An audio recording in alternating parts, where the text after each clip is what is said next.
welcome to today's stationery haul from Stationery Pal. I am super excited to show you everything that I got, and you can use the code EmilyStudying to get 10% off your next purchase.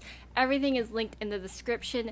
Basically, this video is trying all the stationery I've ever wanted to try, but this is so much stationery, so I am planning a giveaway later in the year, so stay tuned. First up, we got these Mon Ami Neon and Pastel Highlighters. I would say these are knockoffs of Mildliners. They attempted to do that, and I'd say they succeeded alright. They are pretty good highlighters for the amount you pay, as these were extremely cheap and they have pretty good smoothness quality. And coming up next are the Pilot Juice Metallic and Pastel Gel Pens. I've tried the Pilot Juice pens in general before, but I've never tried these ones, so I was really excited to test these out. I love the other pens they have that aren't metallic and pastel. They're just like the normal set, and these pens are really nice in general, and I am quite pleased by them. In this swatch, I used black paper mainly because I wanted to showcase how vivid and nice the colors show up. Of course, you can use white paper if you do have that. However, just for the sake of this video, the colors pop out nicely and are accentuated on this black paper. Here are the Dong A Twin Liner Highlighters, which are essentially another Mildliner knockoff. The packaging almost looks the same, and the colors are also very similar, suspiciously similar. I would say they literally tried to remake Mildliners, and I'd say they succeeded. These are really nice, and they're just simple, normal highlighters that work really well.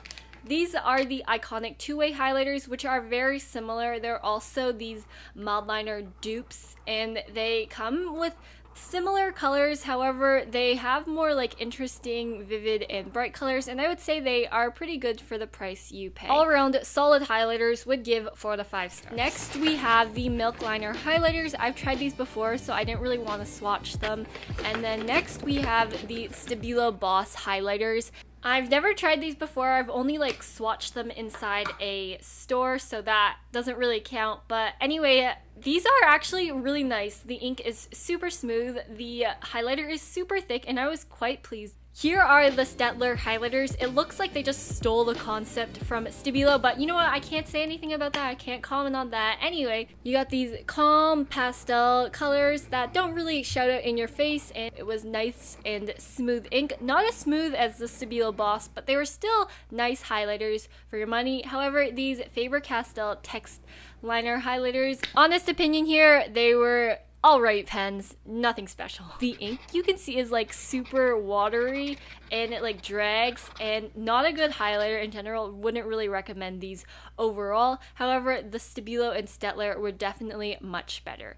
Here we have just some lime washi tape, and then these Muji Cap Gel pens. On a personal level, I do enjoy using Muji Cap Gel pens. However, I have heard people saying, oh, they're super scratchy and they don't really last that long, but personally, I haven't come to that issue yet. I just really like them as a pen, and I think they're pretty good.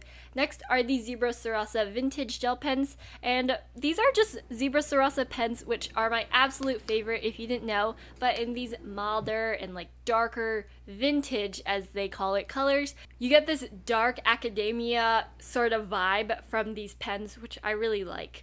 Next, we got the Pentel Energel pens. Pentel has really good pens in general, but I've never tried these specific brand of their pens, so I was super excited to test them out. You know, do they live to the hype? I've heard lots about these, and these are really smooth, and the colors are really vivid. The pen is really thick and juicy, and it's just a nice pen all around. Here are the Uniball One Gel pens, and I've tried these before, and I know they are a pretty good pen. I personally think it's just an all-around nice gel pen, nothing too special about it. It's just good ink, good color, everything about it is nice in general. Right here we got the Unipropus window highlighters. So these are really cool highlighters, mainly because they have a window, so sometimes when you're highlighting and you can't see past it, these have these little windows so you know when to stop, and they have these colors that are really pastel, and they're sort of like the Mildliners. They're just nice and calm, and I never knew they had these, and I'm really impressed by these in general. They're nice and smooth, and the colors are really bright.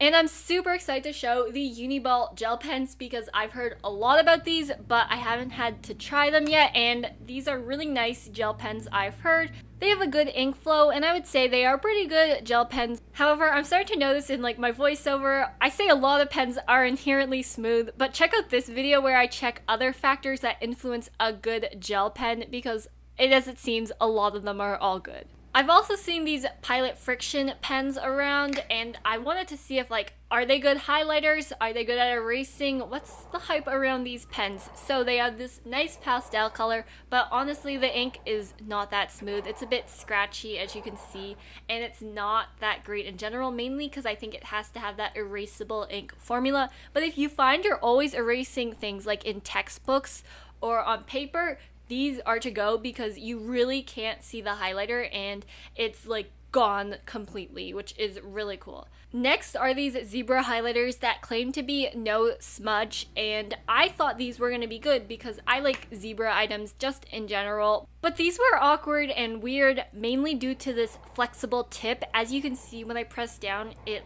flexes. It's hard to explain, but you can see it right here. And they claim that it's not gonna smudge, but it literally smudged. Plus the ink was kind of scratchy. I don't know how you could say water is scratchy, but it was. I don't know how to explain it. But these Kakuyo Mark Plus highlighters, I was really hyped for, mainly because this packaging looks really nice, and Kakuyo items are just great in general. It has two ends, this chisel and super pointed tip, and when I tried them, the ink was very good, but the colors are alright. They go together, but they don't have much variety.